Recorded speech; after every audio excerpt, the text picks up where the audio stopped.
So இது வந்து மூலிகை வண்ணங்கள் வந்து எங்கேயும் உபயோகப்படுத்தியதே கிடையாது. வண்ணங்களுடைய ஆரிஜின் எல்லாமே வந்து மினரல் ஆரிஜின் தான், கனிமத்தில் தான் வந்து தாதுக்கள் தான் வந்திருக்கு. இப்போ உங்களுக்கு வந்து கருப்பு பார்த்திங்கன்னா அது வந்து சூட், அதாவது வந்து நம்ம அந்த புகை இருக்கக்கூடிய விளக்கிலிருந்து இருக்கக்கூடிய புகையில் தான் கருப்பு எடுத்துப்பாங்க. சிவப்பு, மஞ்சள், இந்த எல்லா கலருமே வந்து உங்களுக்கு வந்து செம்மண் தான். அந்த செம்மண் வந்து பலவிதமான வண்ணங்களில் கிடைக்கும்.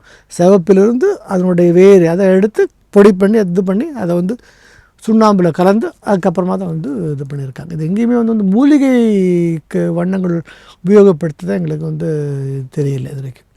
இது வந்து ஃப்ரெஸ்கோவோடைய ஒரு வேரியண்ட்டை வந்து இவங்க வந்து யூஸ் பண்ணியிருக்காங்க. இது உங்களுக்கு என்னென்னா உங்களுக்கு வந்து டைம் வந்து ரொம்ப கம்மி. அதாவது அந்த கீழே இருக்கக்கூடிய இந்த சுண்ணாம்பு பூச்சி வந்து காய்வதற்கு முன்னால் வந்து வண்ணப்பூச்சியை வந்து பண்ணிடணும். ஸோ இந்த 15 அடிக்கு 10 அடி அவங்க பண்ணும்போது இங்கே பண்ணுங்க, அது வந்து இடம் கிடையாது, வெளிச்சம் கிடையாது.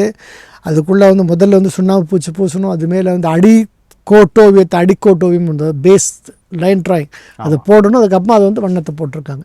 எல்லாமே வந்து மிக மிக கடினமான மிக மிக விரைவாக செய்யப்பட்ட ஒரு ஓவியமாக அந்த கலைஞர்களுடையது. அதில் இடம் இல்லாததுனால, அதாவது நீங்கள் வந்து பிற்காலத்தில் வந்து ரெனசான்ஸ் பீரியடில் வந்து நீங்கள் வந்து பார்த்தீங்கன்னா என்ன பண்ணுவாங்கன்னா, இந்த ஃப்ரெஸ்கோ டெக்னிக்லாம் பார்த்தீங்கன்னா ஒரு நாளைக்கு ஒரு அடி 1.5 அடி ஏரியா தான் அவர் ஒர்க் பண்ணுவார். அவர் அதுக்கப்புறம் விட்டுட்டு போகிறப்ப மறுநாள் வந்து அடுத்தது அப்படியே அதாவது வந்து இந்த ஜாயிண்ட்ஸ் வந்து தெரியும்.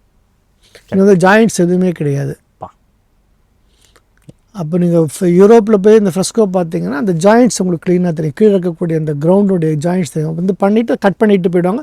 அடுத்த நாள் வந்து அடுத்த ஏரியா எடுத்துப்பாங்க, அதை போடுவாங்க. அவங்ககிட்ட இருக்கக்கூடிய அந்த ப்ரோட்டோடைப் வச்சு அந்த ட்ராயிங்ஸ் வந்து கம்ப்ளீட் பண்ணிகிட்டே போவாங்க.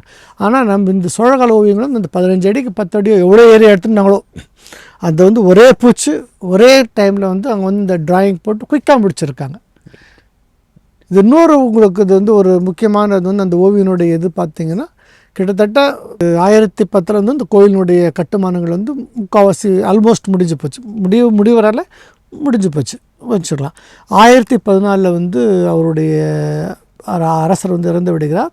1010 வந்து ராஜேந்திரன் வந்து அவனுடைய ஒரு ஆட்சி காலம் வந்து தொடங்கி விடுகிறது. அவனுடைய கோவிலாக தலைநகரையே மாற்றி கங்கைகொண்ட சோழபுரத்தில் வந்து அவருடைய முழு கவனம் அங்கு சென்று விடுகிறது. இந்த கருவறை சுற்றி இருக்கக்கூடிய அந்த வழி இருக்கை உள்நாழி பிரதட்சணம் வந்து மண்ணினால் வந்து மூடப்பட்டிருக்கும் எப்போவுமே. அதாவது கட்டுமானத்தின் பொழுது மூடப்பட்டு இருந்தது. பின்பு அந்த மண்ணை எடுத்து ஓவியர்களுக்கு அந்த இடத்தை கொடுத்துருக்கணும்.